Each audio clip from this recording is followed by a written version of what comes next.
Bukas ba yung ano, Chief? Bukas yung kapihan, yung coffee shop?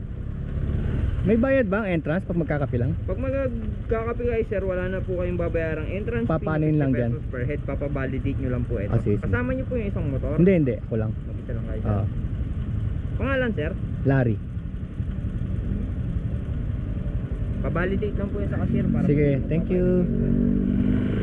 Yung restaurant tsaka yung coffee shop, iisa lang yun? Yes po. Sige.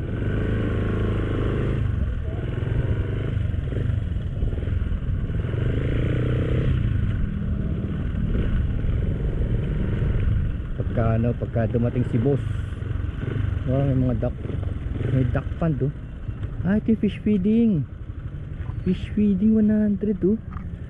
Mag fish feeding tayo, kaya kuha ng pagpakain niya. Marami na rin silang kalaban kasi marami ng resort dito, tapos yung iba dito mura lang talaga, tsaka yung iba nandun sa may gitna dun, talagang wilderness.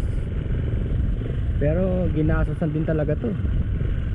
Hindi naman malalaos kasi to, nature to. Kita nyo, sipin nyo nasa Marilaki itong mga ganitong klaseng establishment. Sipin nyo na lang, nasa Marilaki to.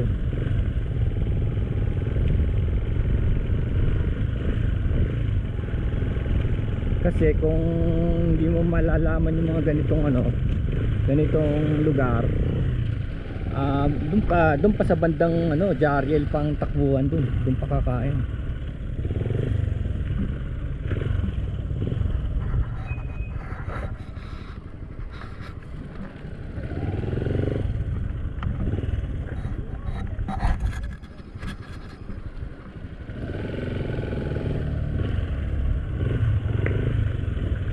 Motorcycle parking, ayun. Motorcycle parking, yes.